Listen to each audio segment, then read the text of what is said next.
आपके सवालात को भी प्रोग्राम में शामिल रखेंगे। अपने प्रोग्राम का बाकायदा आगाज करते हैं अपने परवरदिगार के शुक्र से। हरमैन नाम उनका हमेशा भूल जाता हूँ, अस्सलाम वालेकुम कह रहे हैं। वालेकुम सलाम। सब लोगों को प्रोग्राम के आखिर में आप सब लोगों के सवालात को शामिल करता हूँ, इसलिए बात को आगे बढ़ाते हैं। आइए, बड़ी खबर दूं या पहले आम खबरों से इब्तिदा करें? आप जैसे कहें, चलिए आपकी मर्जी है। तो आपके जो जवाब सवालात आ रहे हैं वो बड़ी खबर के लिए आ रहे हैं, तो चलिए बड़ी खबर, एक्सक्लूसिव खबर, अभी तक कहीं नहीं आई होगी, सबूत के साथ पेश करता हूं।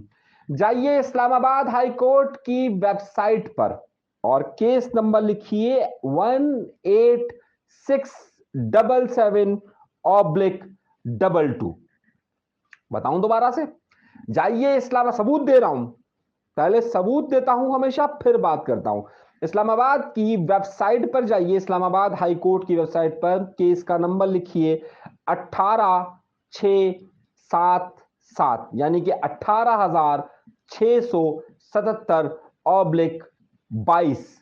एक बहुत अहम केस अल्ताफ हुसैन के हवाले से पटिशन दायर हुई है, और वो पटिशन दायर हुई है, एक साहब है जिनका नाम है मोहम्मद दानिश, और मोहम्मद दानिश ने पटिशन दायर की है अल्ताफ हुसैन पर पाबंदियों के हवाले से, कि उन पर पाबंदी खत्म करने के हवाले से केस सुना जाए और उसकी समाअत की जाए। आइए मैं कुछ आपको हकाइक बताता हूं, और उसके बाद ये जो केस है उसकी तारीख बताता हूं कि कौन किसने दरख्वास्त दायर की है, और ये दरख्वास्त कब आएगी, और इसकी समाअत कब होगी, किस वजह किस तारीख को होगी, और उसका वकील कौन है। तहलका अंगेज खबर दे रहा हूं, सुनिएगा। सबसे पहले ये चलते हैं कि अल्ताफ हुसैन पर 22 अगस्त 2016 में जब पाबंदी आयद की गई, ये पाबंदी दर हकीकत सितंबर 2015 में आयद की गई थी, और उसके बाद 2016 में अल्ताफ हुसैन की वो तकरीर, के जिसके बाद उनकी सियासी सरगर्मियों पर पाबंदी लगी, उनकी तकारीर पर पाबंदी लगी थी 2015 में। उसके बाद आसमा जहांगीर ने इस केस को फॉलो किया था, लेकिन आसमा जहांगीर के इंतकाल के बाद ये केस खत्म हो गया था। उसके बाद कराची के अंदर सिंध हाई कोर्ट के अंदर एक साहब ने पटिशन दायर की थी, बाद में उस पटिशन का फॉलो नहीं हो सका। फिर अगली पटिशन जो है वो निसार पंवर साहब ने दायर की थी, फिर निसार पंवर के साथ जो कुछ हुआ वो आपके सामने है।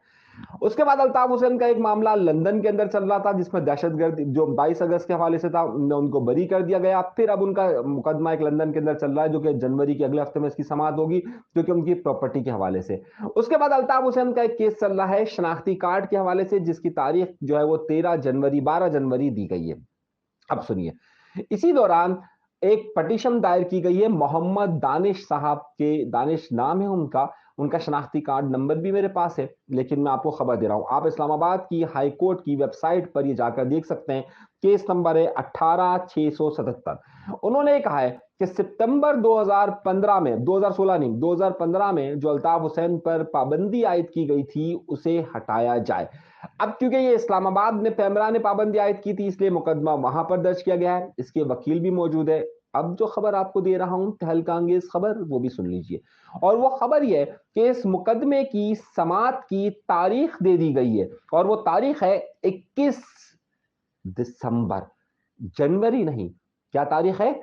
21 दिसंबर, यानी कि आज जब ये प्रोग्राम मैं अभी कर रहा हूं 18 और 19 की दरमियानी रात है, और उस दरमियानी रात के बाद अगली तारीख है कौन सी? 19, 19 के बाद 20, और फिर बुध का दिन 21 तारीख।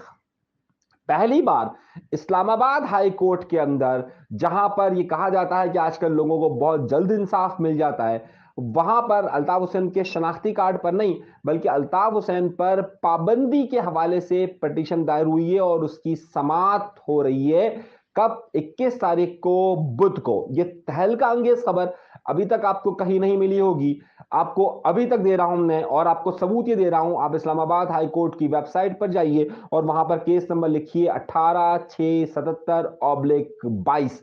सही है। अब ये दानिश साहब कौन है? दानिश साहब का बहरहाल ताल्लुक वहीं से, और काफी सरगर्म भी रहे किसी जमाने में मुहिम में, लेकिन आप ये तफसीलात बाद में मैं आपको सारी देता रहूंगा कि क्या है, क्या मामला है। लेकिन अब यहां से कहानी में आ रहा है नया टर्न।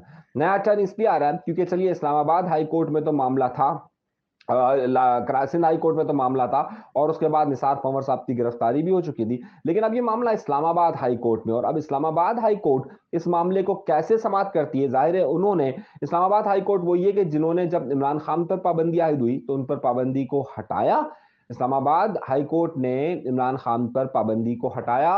अब देखना यह है कि इस्लामाबाद हाई कोर्ट अल्ताफ हुसैन के हवाले से क्या फैसला करती है और कितनी जल्दी करती है। क्या उसमें कोई तारीखें दी जाती है या फिर ये उसी तरीके का मामला होता है कि जिस तरीके से इमरान खान का मामला हुआ था, फौरी फौरी तौर पर एक ही समात के अंदर इस्लामाबाद हाई कोर्ट के चीफ जस्टिस ने कहा था कि भाई इनके ऊपर से पाबंदी हटा दी जाए। और याद रखिएगा, आप बात को जरा सा समझिएगा, अल्ताफ हुसैन पर जब पाबंदी आयद हुई थी तो 15 सितंबर 2015 में आई हुई थी।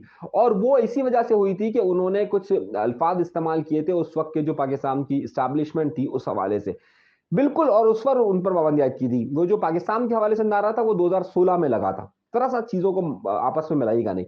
बिल्कुल इसी तरीके का केस जो है वो इमरान खान का था, जिसमें उन्होंने पाकिस्तान की मौजूदा फौजी क़यादत पर जो है वो काफी तनकीद की थी और उस पर उन पर उनकी तकरीर नशर करने पर पाबंदी आयद की गई थी और इस्लामाबाद हाई कोर्ट ने उनकी तकरीर पर पाबंदी हटा दी। अब यहां से सवाल उठता है, अब देखना यह है कि इस्लामाबाद हाई कोर्ट उसी तरह की नोयत के केस को, क्योंकि इस पिटीशन में जो मेन मौक़िफ़ इख्तियार किया गया है वो मौक़िफ़ ये इख्तियार किया गया है कि जनाब जो 2015 में पाबंदी आयद की गई उसके नुकात ये थे। अब इस तरह के तो इमरान खान ने भी किए, लेकिन आपने उनसे कह दिया कि आज़ादी इज़हार की वजह से उनको इजाज़त होगी। तो जनाब अब आप ये बताइए कि जब इमरान खान को आपने इतनी रिलैक्सेशन दी हुई थी और वो मामला था, ये पाकिस्तान वाला नारे की बात नहीं हो रही है, क्योंकि अल्ताफ हुसैन पर जो पाबंदी आयद हुई थी वो सितंबर 2015 में उनके एस्टैब्लिशमेंट के हवाले से बयानात पर आयद हुई थी। तो अब दोनों को कंपैरेटिवली एक पिटीशन इस्लामाबाद हाई कोर्ट के अंदर दायर हुई है। तो अब इस्लामाबाद हाई कोर्ट को इस हवाले से किस नोयत का फैसला करेगी, ये एक बहुत ही इंपॉर्टेंट खबर मैं आपको दे रहा हूं, ये अभी तक कहीं आपको नहीं आई होगी। अब आइए दूसरी खबर की तरफ। आज एमक्यूएम पाकिस्तान